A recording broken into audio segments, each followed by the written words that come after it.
ఈరోజు దేవుని యొక్క వాగ్దానం శ్రద్ధగా వినండి. అదేమంటే, నా సేవకుడు అయిన ఇశ్రాయేలు, నేను ఏర్పరచుకున్న యాకోబు అని మాట్లాడుతున్నాడు. ఇశ్రాయేలు, యాకోబు ఈ రెండు పేర్లు ఒక ఆయనవే. యాకోబు అనే పేరు సమాజంలో కొద్దిగా ఇబ్బందికరంగా ఉంది. అలాగే ఆ యాకోబు ఏమయ్యాడు అనంటే ఇశ్రాయేలుగా మార్చబడ్డాడు. ఆయనంతటా ఆయన మార్చుకున్నాడా, దేవుడు మార్చాడా అంటే యాకోబు యొక్క జీవితాన్ని, యాకోబు అనబడే పేరును కూడా దేవుడే మార్చివేశాడు. ఎందుకు మార్చివేశాడు అంటే యాకోబు దేవునితో ప్రార్థనలో పెనుగులాడాడు. చాలా శ్రద్ధగా వినాలి ఈ మాట. యాకోబు దేవునితో ప్రార్థనలో పెనుగులాడాడు. ఈ పెనుగులాడినటువంటి ఈ వ్యక్తి యొక్క జీవితాన్ని దేవుడు ఏమని చెప్పాడనంటే, నీవు నరులతోనూ దేవునితోనూ పోరాడి గెలిచిన వాడువు అన్నాడు. ప్రియ దేవుని బిడ్డ, ఈరోజు వాక్యం వింటున్న నీవు ఎవరివో తెలుసా? దేవుని బిడ్డవి. ఎట్లా అంటావా? ప్రతిరోజు దేవుని వాక్యాన్ని, వాగ్దానాన్ని స్వీకరిస్తున్నావు కదూ. ఇప్పుడు దేవుడు మీతో మాట్లాడుతున్న మాట ఏమిటనంటే, నేను నీతో చెప్పి ఉన్నాను, నీకు తోడై ఉన్నాను అంటున్నాడు క్రింద వచనాల్లో. నేను నీకు తోడై ఉన్నాను కాబట్టి నువ్వు భయపడొద్దు, దిగులు పడవద్దు, నీకు సహాయము చేయువాడను నేనే అంటున్నాడు దేవుడు. హల్లెలూయా. ఆ రోజు యాకోబుతో ఏం మాట్లాడాడో ఈరోజు ఓ విశ్వాస వీరుడా, విశ్వాస వీరురాలా, మీతోనే మాట్లాడుతున్నాడు దేవుడు. తప్పక మీ కుటుంబంలో దేవుడు తోడుగా ఉండి ఈరోజు ఇబ్బందికరమైన స్థితుల్లో ఉన్న మిమ్మల్ని ఆశ్చర్యకరమైనటువంటి స్థితిలోనికి నడిపించబోతున్నాడు. ఆయన మిమ్మల్ని ఆశీర్వదించబోతున్నాడు. యాకోబు ఎంత దిగులు పడిపోయాడో, ఎంత బాధపడిపోయాడో, ఎంత దుఃఖపడిపోయాడో, ఆ దుఃఖమును, బాధను, వేదనను అదంతటిని తీసివేసి ఇప్పుడు యాకోబుని ఏం చేశాడంటే దేవుడు ఘనుడుగా ఎత్తిపట్టుకున్నాడు. ఈరోజు నిన్ను కూడా ఘనుడుగా చేయడానికి దేవుడు నిన్ను ఏర్పరచుకున్నాడు. అందుకనే ఈ మాట మీ చెవికి వినిపింపజేస్తున్నాడు దేవుడు.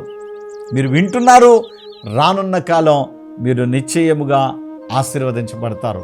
మీ పేరు ఘనమైనదిగా ఎంచబడుద్ది, మీ స్థితి ఘనమైనదిగా మార్చబడుద్ది, మీ పరిస్థితులు గొప్పగా రూపొందించబడతాయి. నమ్మితే దేవుని యొక్క ఆశీర్వాదం ఈ క్షణం నుండే నీకు అనుగ్రహించబడుద్ది. మరి కన్నులు మూస్తే మీ కొరకు చిన్న ప్రార్థన చేస్తా. అవును ప్రభువా, యాకోబు జీవితాన్ని అద్భుతంగా ఆశీర్వదించిన నీవు మా కుటుంబాన్ని, మా జీవితాన్ని కూడా ఆశీర్వదించమని కోరుకుంటూ, మీరు ఒకవేళ మీ చేతిలో ఒక గ్లాసు నీళ్లు పట్టుకుంటే వాటిని కూడా ఆశీర్వదించమని చిన్న ప్రార్థన చేస్తా. కన్నులు మూయండి. పరిశుద్ధుడైన మా తండ్రి, మీ స్తోత్రాలు. నీ బిడ్డలను ఆశీర్వదించండి, దీవించండి. ప్రవ్వా, బ్రతుకులు ఎన్నో పోరాటాలు, ఎన్నో భయాలు, నీ పిల్లల జీవితాలు ఈరోజు చాలా కలవరాలతో ఉన్నాయి. యాకోబుని నీవు ఎలాగైతే కౌగిలించుకొని అతని ప్రార్థనను ముచ్చటపడి అతనితో గడిపావో, ఈరోజు ఈ ప్రార్థనలు ఏకీభవిస్తున్న ఈ బిడ్డలతో కూడా గడిపి వీళ్ళ పరిస్థితులను, యాకోబు భయముతో ఉన్నప్పుడు ఎలా ధైర్యం ఇచ్చావో, దిగులుతో ఉన్నప్పుడు ఎలా బలపరిచావో, ఈరోజు నీ బిడ్డలను కూడా మీరు బలపరుచుచున్నందుకు స్తోత్రాలు. చేతిలో ఉన్న నీటిని ఆశీర్వదించండి, పరిశుద్ధపరచండి. త్రాగినప్పుడు మంచి ఆరోగ్యం దయచేయండి, క్షేమము ప్రసాదించండి. రోగులైన వారికి స్వస్థతనివ్వండి, బిడ్డలు లేని వారికి బిడ్డలనివ్వండి. ముఖ్యంగా మనసులో నెమ్మది లేని వారికి నెమ్మది దయచేయండి. మీ సాక్షులుగా నిలబెట్టండి. యేసు నామమున అడుగుచున్నాను తండ్రి, ఆమేన్. షలోం. దేవుడు మిమ్మల్ని దీవించును గాక. ఆమేన్. ఈ సహోదరి రాహేలమ్మ గారు వాబులాపురం నుంచి రావడం జరిగింది. ఈమెకి కడుపులో పుండ్లు ఉన్న కారణంగా మోషన్కి సరిగ్గా వెళ్ళలేకపోయేవారు, ప్రాబ్లంతో బాధపడుతూ ఉండేవారు. ఇంకా ఈమెకి కిడ్నీలో రాళ్ల సమస్య కూడా ఉంది. ఆ సమస్యలతో బాధపడుతూ మందులు వాడుతున్నా కూడా నయం కాక ఈ సహోదరి అడ్డాడు సొసైటీలో జరుగుతున్న కోనేరు పండుగలో పాల్గొనాలని చెప్పేసి 4 మాసాలకి ఇక్కడికి వస్తున్నారు. దైవజనులు ప్రార్థించి ఇచ్చిన అంజూర ఫలాన్ని భుజించగా ఆ నెలలోనే, మొదటి నెలలోనే ఈమె స్వస్థత పొందుకోవడం జరిగింది. కడుపులో ఉన్న పుండ్లు తగ్గిపోయాయి, కాన్స్టిపేషన్ సమస్య తగ్గిపోయింది, ప్రతిరోజు కూడా ఫ్రీ మోషన్కి వెళ్ళగలుగుతున్నారు. ఇంకా కిడ్నీలో ఉన్న రాళ్ల సమస్య కూడా తీసివేయబడగా ఆ నొప్పి, బాధ అంతా కూడా నివారణ అయిపోయింది. నాకు ఇప్పుడు ఏ ప్రాబ్లం లేదు, పూర్తి ఆరోగ్యంగా ఉన్నా అని చెప్పేసి వాబులాపురం నుంచి సహోదరి వచ్చి సాక్ష్యం ఇస్తున్నారు. చప్పట్లతో ప్రభుని స్తుతిద్దాం. ఈమెకి నడుము నొప్పితో బాధపడుతూ బెడ్ రెస్ట్ అని చెప్పేసి వైద్యులు చెప్పారట. అట్లాంటి సిచ్యువేషన్లో వీరు ఈ యొక్క అడ్డాడ సొసైటీకి వచ్చి దైవజనులను కలుసుకుని వారి చేత ప్రార్థన చేయించుకోవడం జరిగింది. దైవజనులు చేతులుంచి ప్రార్థన చేయగా ఈమెను ఎంతో కాలంగా వేధిస్తున్నటువంటి ఆ నడుము నొప్పి నుంచి పూర్తిగా స్వస్థత పొందుకున్నారు. దేవునికి స్తోత్రం, హల్లెలూయా. పరిశుద్ధాత్మ అభిషేక అంజూర పండుగ జరుగు స్థలముల వివరములు. విజయవాడలో జూలై 6వ తేదీ సోమవారం ఉదయం 8 గంటల నుండి జరుగును. స్థలం హనుమంతరాయ గ్రంథాలయం, ఏలూరు లాకుల సెంటర్, గాంధీనగర్, విజయవాడ. హైదరాబాద్లో జూలై 7వ తేదీ మంగళవారం ఉదయం 8 గంటల నుండి జరుగును. స్థలం saint Thomas Tamil church ground, alpha hotel వెనకాల, Secunderabad railway station road, Secunderabad. నంద్యాలలో జూలై 8వ తేదీ బుధవారం ఉదయం 8 గంటల నుండి జరుగును. స్థలం JK function hall, Salim Nagar, municipal office దగ్గర, నంద్యాల. కర్నూలులో జూలై 9వ తేదీ గురువారం ఉదయం 8 గంటల నుండి జరుగును.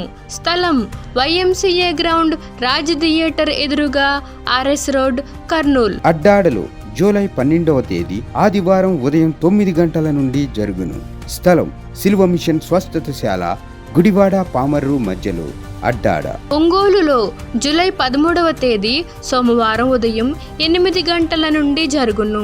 స్థలం కాపు కళ్యాణ మండపం, బస్టాండు దగ్గర, ఒంగోలు. నెల్లూరులో జూలై 14వ తేదీ మంగళవారం ఉదయం 8 గంటల నుండి జరుగును.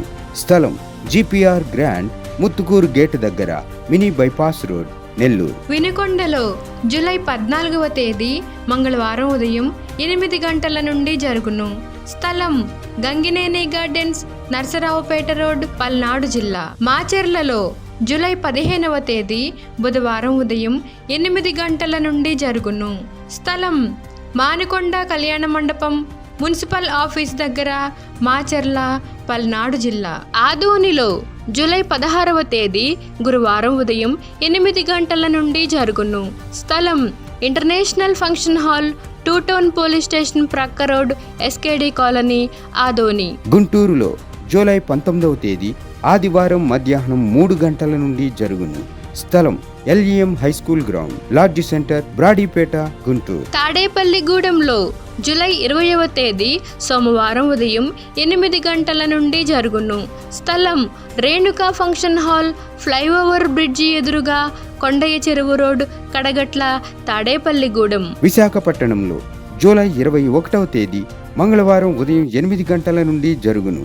స్థలం సుబ్బలక్ష్మి కళ్యాణ మండపం, శ్రీకన్య థియేటర్ ఎదురుగా, రైల్వే న్యూ కాలనీ, విశాఖపట్నం. కాకినాడలో జూలై 22వ తేదీ బుధవారం ఉదయం 8 గంటల నుండి జరుగును. స్థలం universal community hall, Mohammed Ali street, Gandhinagar, Kakinada.